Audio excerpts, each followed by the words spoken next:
Caríssimos amigos, irmãos e irmãs, muita paz, igualmente aqueles que nos acompanham pelos meios de comunicação, também as nossas saudações. Nós sempre gostamos de falar de uma maneira muito simples, mas de uma maneira que nos atinja as nossas necessidades. Nós precisamos estudar as obras kardecianas e todas as obras que são os pilares dessa grande base que ficou para nós, que codificou Kardec, o Evangelho de Jesus revivido na sua simplicidade e pureza. Nós, os espíritas, estamos investidos de uma grande tarefa: levar a bandeira da caridade para que ela possa resplandecer. É o Evangelho de Jesus revivido, sem intervenção, sem mudanças, como Jesus deixou até o ano 353 aproximadamente. Depois vem a doutrina espírita, através do nosso codificador Allan Kardec, e retoma o Evangelho e traz. O Evangelho poderíamos dividir em 5 partes: os atos comuns da vida do Cristo, os milagres, as partes que serviram para dividir em doutrinas e outras coisas mais. Mas a parte moral ficou intocável e Kardec pega ela. Quando nós pegamos o Evangelho segundo o Espiritismo, nós vamos observar que lá existe só valores: amai vossos inimigos, perdoar 70 vezes 7, são as partes onde nós temos a necessidade maior. Não que toda a escritura, as velhas escrituras não tenham seus valores, tem também, mas nós precisamos começar a pensar um pouco em nós. Estamos vivendo o século 21, estamos vivendo uma nova era, já não somos mais tão infantis em entendimento do Evangelho de Jesus. Já sabemos de nossas responsabilidades, mas às vezes fingimos que não sabemos. Nos escondemos de nós mesmos, fingimos que não existe, que alguém não está vendo.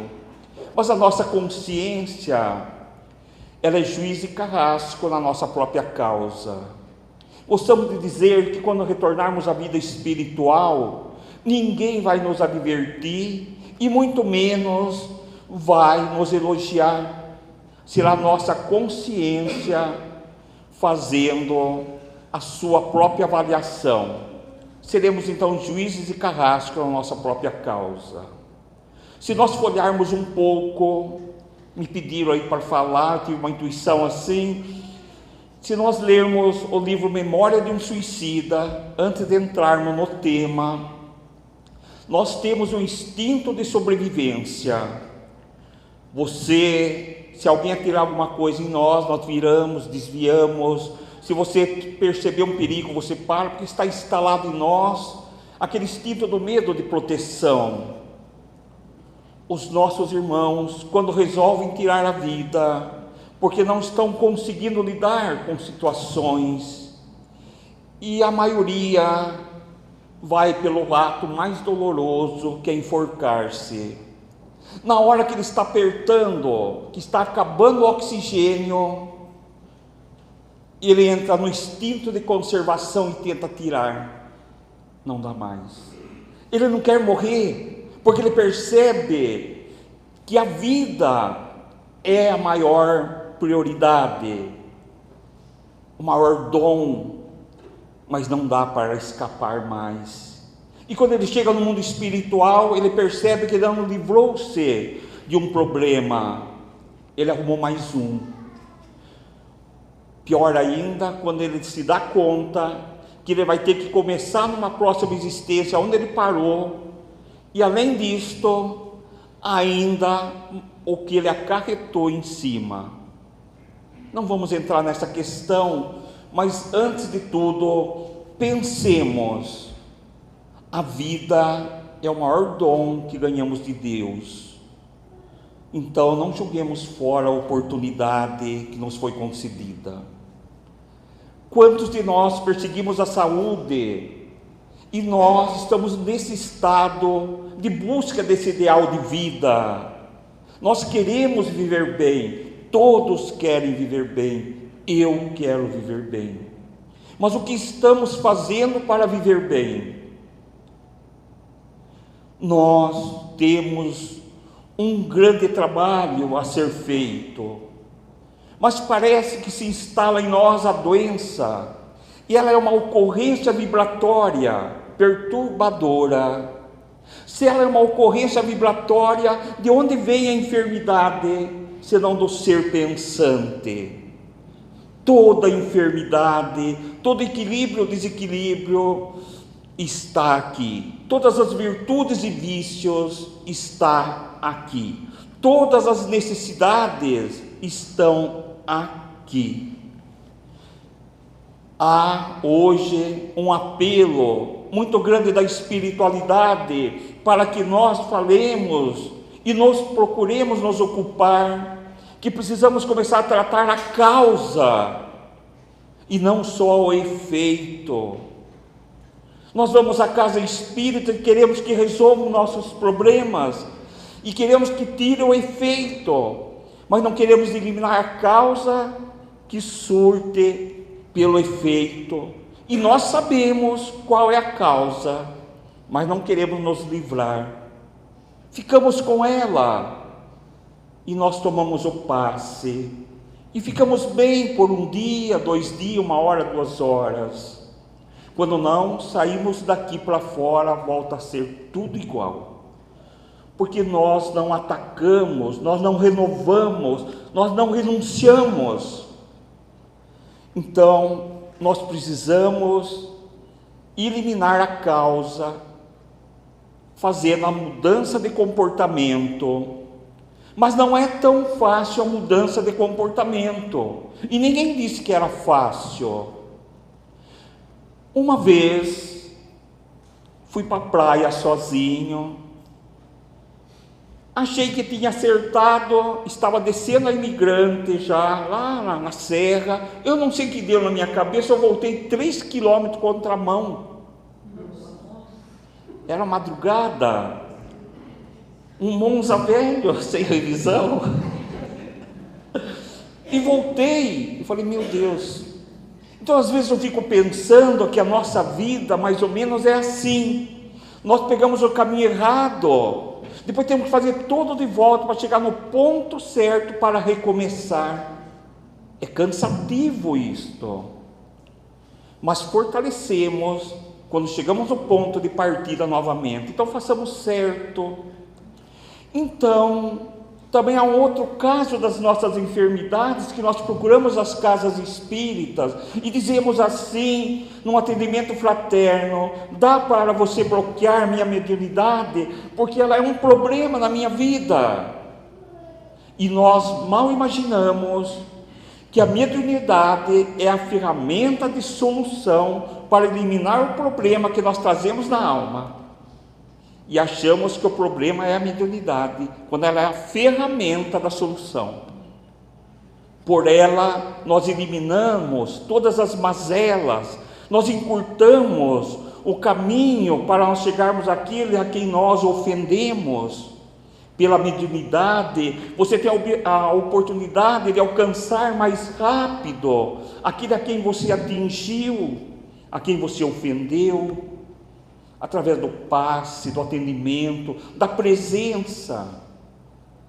Estava aqui sentado, olhando essa plataforma que foi feita aqui, e eu queria dizer a vocês, quando as nossas irmãs, a casa pede, contribuam, comprem isso, comprem aquilo, ajudem a casa, eu fico muito feliz, porque todos vocês têm uma pequena parte aqui na casa. E isso é fantástico, porque vocês podem entrar e dizer, a minha casa de oração. Mesmo que você não possa dar, porque às vezes nós não podemos, também é a sua casa de oração. Por menor que você contribua. E Jesus deixa muito claro para nós quando ele diz da óbolo da viúva. Então não é a quantidade, é a qualidade da quantidade que você dá, não é? Então, o que nós precisamos fazer para mudar a nossa vida, o nosso cotidiano, o nosso relacionamento familiar, o nosso cônjuge? Como é que fazemos? Parece que perdemos o interesse na companheira ou no companheiro. Os filhos abandonam os pais, esquecem de ligar para os pais, nem sequer vão vê-los pais. Pais abandonam filhos, e aí sucessivamente uma série de situações. Por conta da mudança do nosso psiquismo, por descontrole do nosso ser pensante, muitas vezes abandonamos a oportunidade única de reparação, de viver bem, porque nós estamos vivendo um momento da eternidade, porque o nosso espírito é imortal. Então, este momento, estamos vivendo um momento da eternidade, em um trabalho, em um afazer, em uma doutrina, não importa, está onde tem que estar, com quem tem que estar, e se não fizer certo, volta com esse que está, vai ter que voltar, se não fizer certo, não é assim?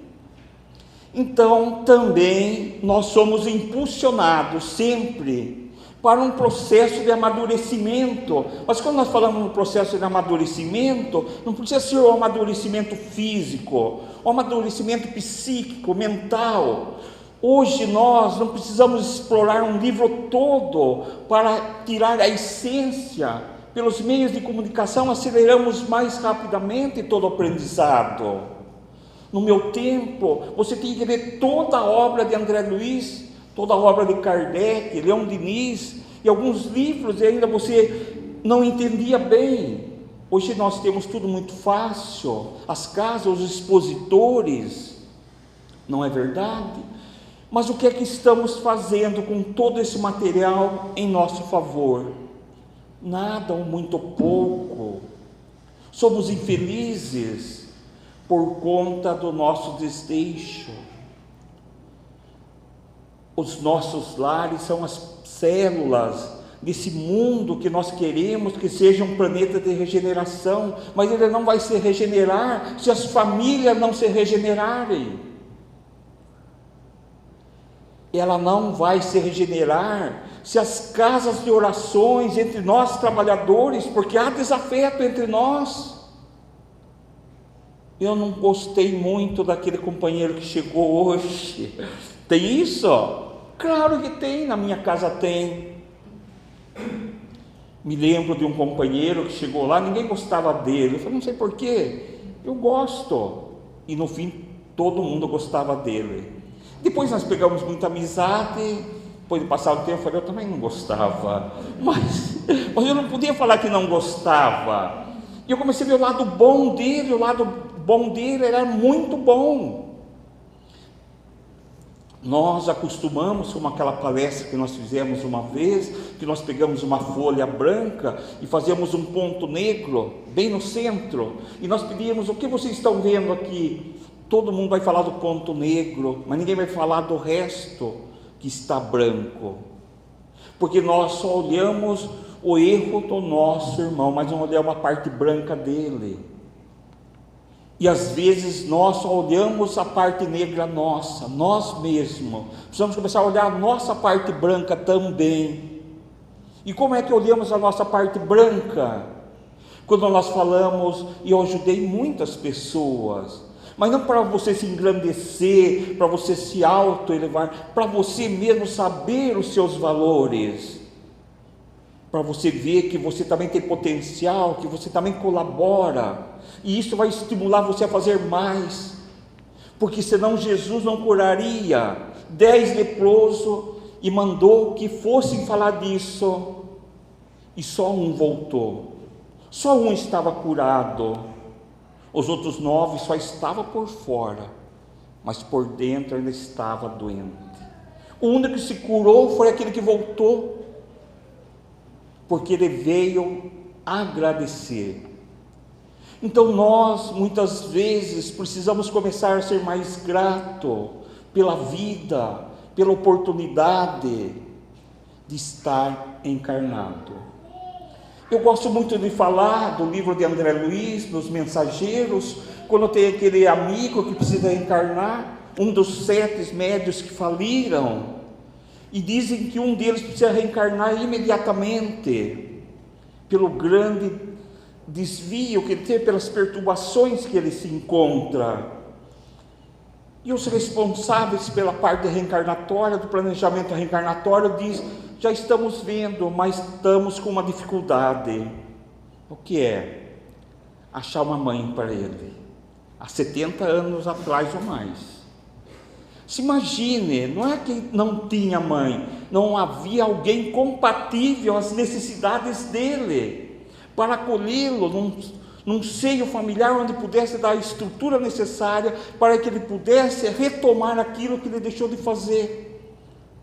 E nós estamos aqui, mas precisamos entender que nós temos trabalhos, responsabilidade, nós viemos às vezes com tarefa definida dentro da doutrina espírita, como vem aqui ele em outra doutrina qualquer, que são todas escolas de Jesus.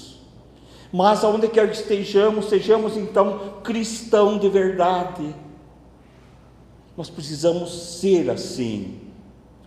Alguém trabalhou muitos anos no umbandismo, depois ele entrou pelo kardecismo e falou para Raul Teixeira: eu não consigo ser kardecista, eu não me sinto bem. Onde se sente bem? Aí eu sinto que lá no umbandismo eu dou muito. Então vai lá, meu irmão, é lá seu lugar. Percebe? Jesus está em todos os lugares. Se nós lermos o livro de Manuel Filomeno de Miranda, que é o livro, se eu não me engano, Loucura e Obsessão, há um grupo de médios que começam trabalhos 9, 10 horas da noite, que batem tambores, acho que é um candomblé, não sei bem, e lá todos os trabalhadores são escuros, assim, de sombra, não tem luz própria, e nem os desencarnados. E quando chega o mentor, que é uma mulher de luz, ela apaga a luz dela para não ofender aqueles que lá estão para trabalhar. E alguém observa que Bezerra de Menezes está lá naquela casa. Como pode Bezerra de Menezes estar numa casa dessa? E ela disse assim: é que esse grupo já aceitou o Evangelho de Jesus, então nos deu uma abertura para entrarmos. Percebe então porque a doutrina espírita é maravilhosa? Ela não ataca nenhuma doutrina, ela diz que todas são boas.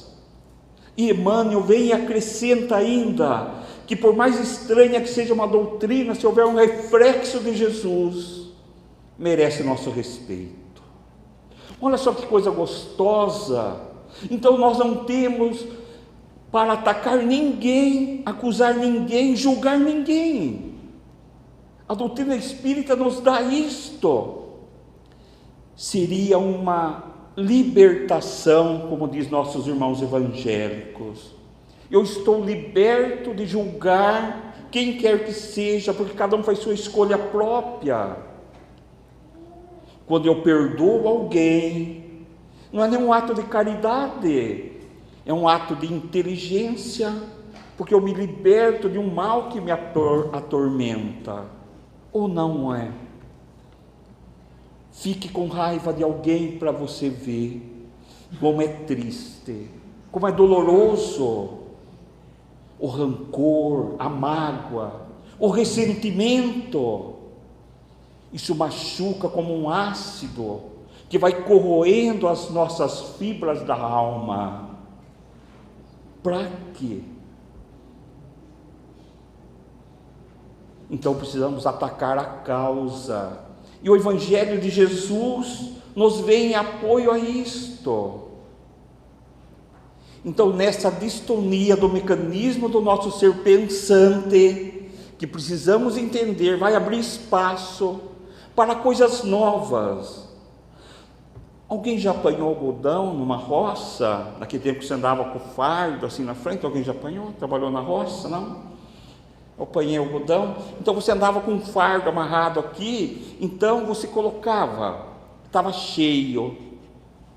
Aí você pegava e você prensava com a mão, você colocava outro tanto. Aí você não queria voltar, se prensava mais um pouco, colocava outro tanto. Nós temos pensamentos de pessimismo, de arrogância, de raiva, de rancor. Aí você pega o Evangelho e as boas obras e lê, e você começa a prensar os maus pensamentos aqui.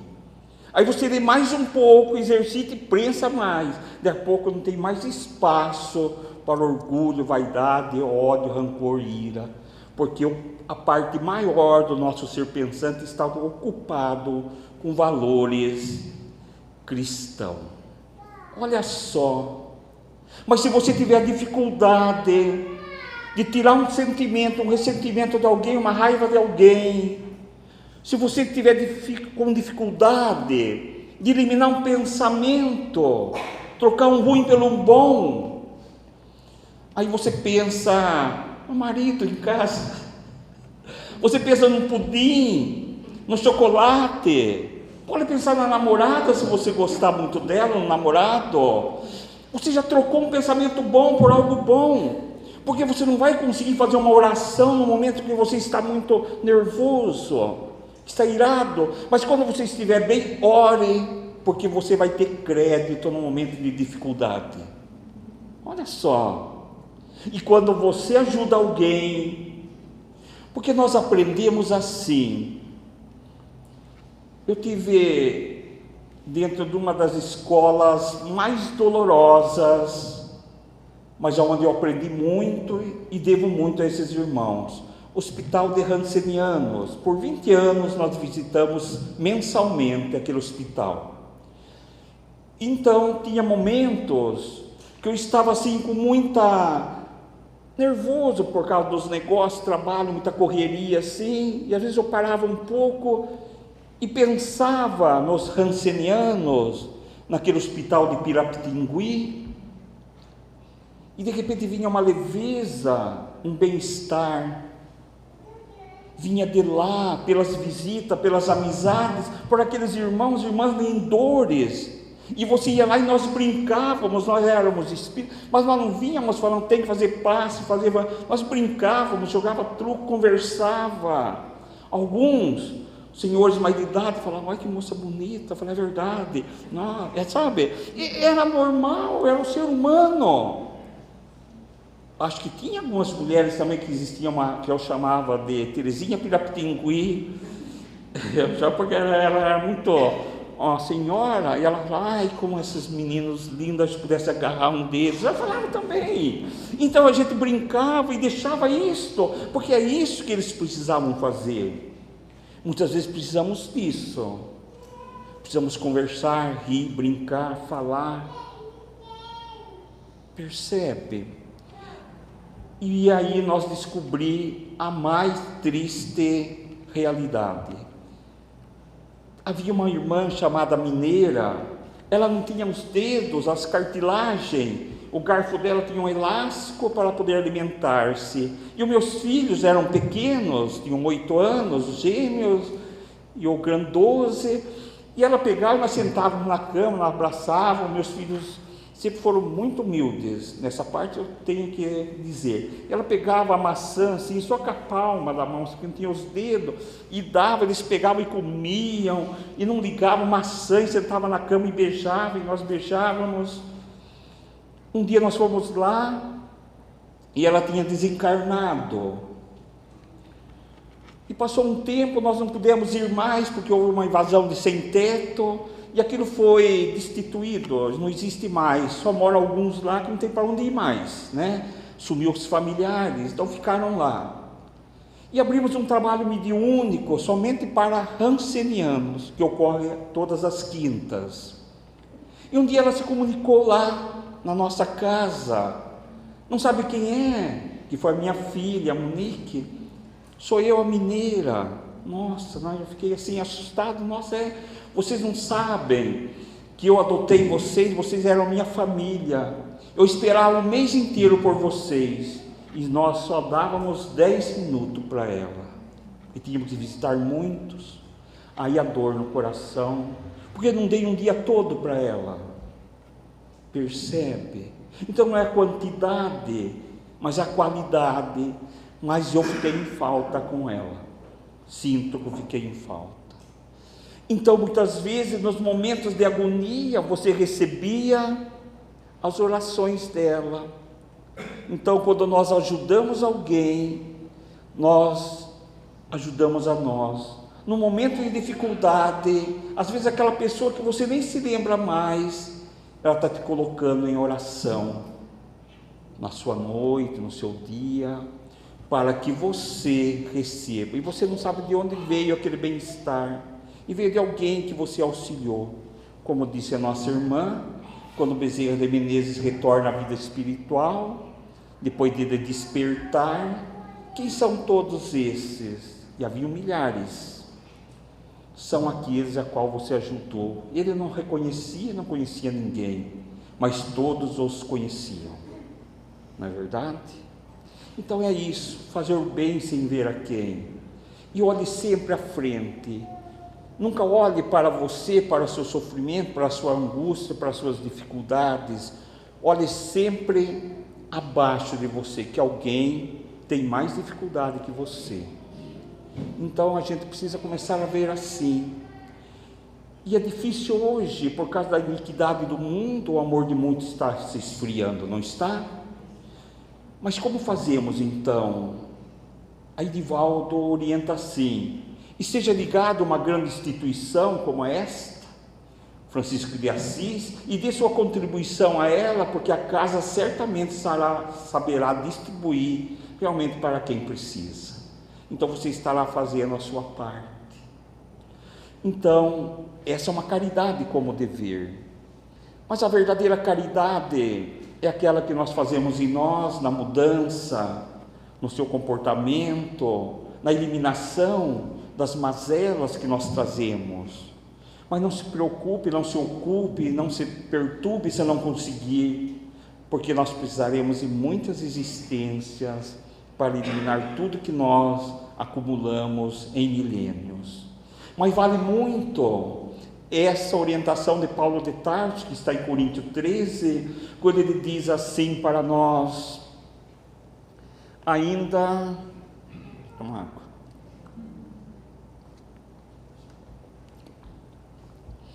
que eu falasse todas as línguas dos homens e dos anjos, se eu não tiver amor, serei apenas um bronze que ressoa, um sino que retine. Ainda que eu possua os dons da profecia e saiba todas as ciências, ainda que eu possua um tamanho grão de fé que permita transportar montanhas, se eu não tiver amor, eu nada serei.